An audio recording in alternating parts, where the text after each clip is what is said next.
Vamos conversar com Clístenes Gadelha, que é ao vivo no programa e com a sua participação, mandando pergunta para o 999229519 ou pelo Instagram, @RobsonCidadão. Clístenes, doutor Clístenes, seja bem-vindo ao nosso Boa Tarde, Cidadão. Muito obrigado, boa tarde a todos que estão em casa. Prazer tê-lo conosco. Eu inicio a nossa entrevista conversando sobre divórcio, né? Quais são digamos assim, o que é que diz a lei na hora que um casal quer se separar, quer divorciar?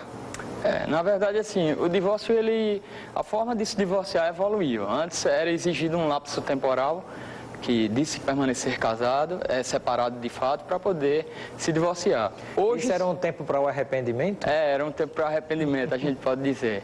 Hoje, se casar hoje e de repente daqui a uma semana verificar que não tem como se manter mais essa relação, o casal pode ajuizar uma ação buscando o divórcio, o rompimento desse vínculo matrimonial. Muito bem, já tem pergunta chegando aqui para o doutor Clístenes. A pergunta ele pede para não se identificar, mas é do bairro de Ponta Negra.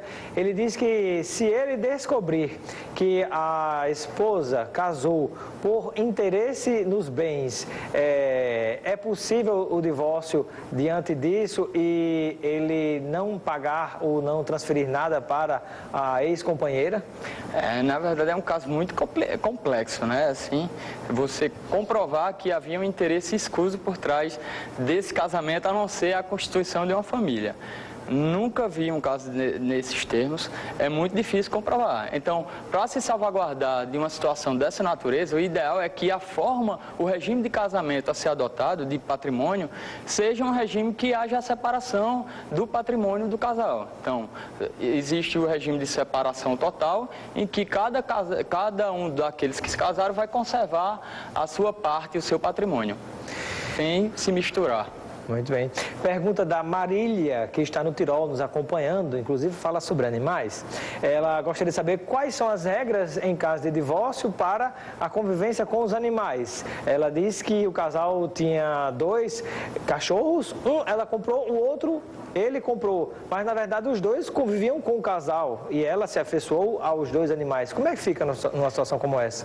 Eu tive até um caso bem semelhante assim, mas a sorte que o casal ele resolveu se conciliar nesse ponto. Então eles chegaram a um acordo, porque na verdade assim acaba que o animal por vezes é considerado até como se fosse um filho. Alguns tribunais eles têm entendido e delimitado até uma espécie de guarda, vamos assim dizer, e um direito de convivência de cada um daqueles nubentes em relação a esse animal. Que na verdade para eles não se trata apenas de um animal, né? Já que se afeiçoar existe toda uma carga de afeto, né?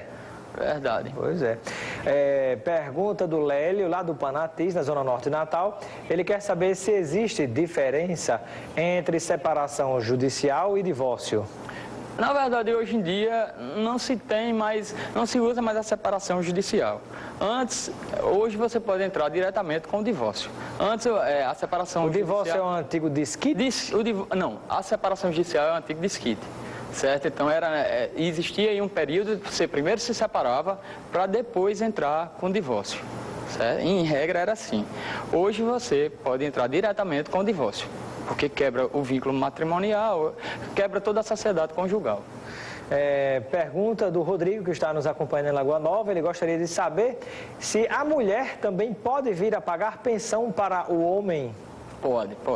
Isso é uma questão, assim, é uma questão de democracia, né, de igualdade. Então, assim, se havia dependência econômica daquele marido em relação à esposa, então ele pode vir demandá-la para o pagamento de pensão. De repente, há situações em que o marido hoje fica dentro de casa, cuidando do lar, cuidando dos filhos e fica sem ter um trabalho externo. Então há uma possibilidade, dependendo da idade dessa pessoa, dependendo se há a possibilidade dessa pessoa vir a se inserir no mercado de trabalho, há uma possibilidade, sim.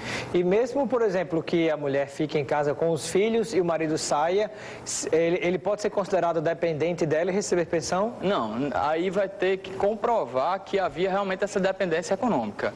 Você tem que demonstrar que sem a mulher, né, que era provedora dele, porque nesse caso que ela fica em casa, ela não é a provedora, né? O provedor realmente do lar está sendo o marido que sai para trabalhar externamente. Então, nesse caso, não tem como, a não ser que ela recebesse alguma espécie de pensão e com essa pensão sustentasse a ele e sustentasse o resto da família, da prole. Muito bem. Estamos conversando com o defensor público, o Dr. Clístenes Gadelha. O tema de hoje é divórcio, separação, judicial, amigável, né? Você pode mandar sua pergunta no 999229519. Mais pergunta do telespectador? Pergunta da Cíntia lá do Panatiz. Ela quer saber se tem alguma alteração ou novidade em relação à pensão alimentícia. Mudou alguma coisa na lei? Na verdade, o que se mudou realmente é a questão da parte da execução da pensão, né? Então, atualmente tem sido mais rígido para fazer com que o executado, aquela pessoa que deve os alimentos, venha a pagar. Inclusive, com inscrição do nome da pessoa junto a órgãos de proteção ao crédito. Então, tudo isso, além da situação da possibilidade da prisão civil. Então, há uma possibilidade de, quando se está devendo pensão, vir a ser preso civilmente. Muito bem. Uma última pergunta do Tiago, que está nos acompanhando em Petrópolis. Ele gostaria de saber qual é a regra básica para a divisão de patrimônio entre casais que se separam. Tudo vai depender do regime de comunhão adotado. São quantos regimes que Então, existem? hoje você tem o regime de separação total. Então, há a diferença entre o patrimônio de cada um, não se comunica, esse patrimônio não se comunica.